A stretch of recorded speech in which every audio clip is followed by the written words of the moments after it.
Magandang tanghali, bagong Pilipinas. Una sa ating mga balita. Mamamahagi ng tulong pinansyal ang Administrasyong Marcos Jr. sa mga apektado ng muling paggalaw ng presyo ng mga bilihin, bunsod ng tensyon sa Middle East. Target ng programa na matulungan ng milyon-milyong Pilipino na pasok sa tatlong kategorya ng mga benepisyaryo. Naglabas din ng pamantayan kung sino-sinong mga individual ang karapat-dapat na makatanggap ng ayuda. Si Cristal Ramizares para sa 13 sa tanghali.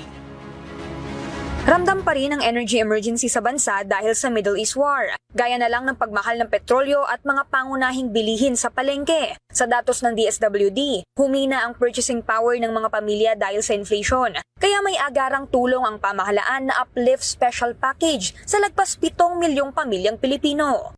It's meant to replace the loss in purchasing power. Palitan yung nawala sa pera ng pamilya na yon dahil sa pagtaas ng presyo ng bilihin.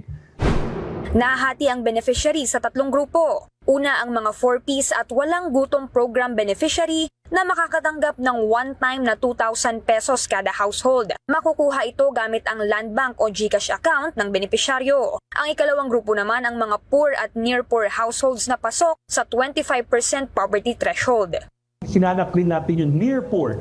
Ibig sabihin, hindi sila yung mahihirap, kundi nandun sila sa nakapatong sila. Yun lagi natin narinig, di ba? Yung sa isang one sickness away to poverty, one death away to poverty. In this case, one energy emergency away to poverty.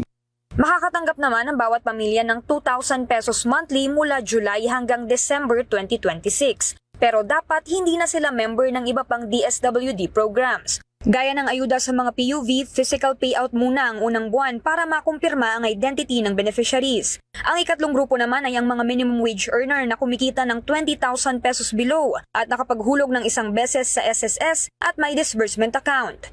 Yun po mga napili ng mga beneficiaryo, meron po sila mga disbursement account. So, kikredit na po automatic sa kanila pong mga disbursement.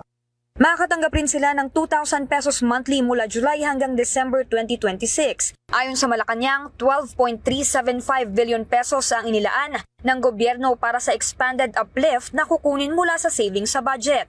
Ayon sa pag-aaral ng mga eksperto, lagpas 1 milyong Pilipino ang hindi natuluyang malalaglag sa kahirapan sa Uplift Special Package. Kumpiyansa naman ang DSWD na wala nang magiging problema ang listahan dahil nagmula ito sa datos ng PSA at SSS.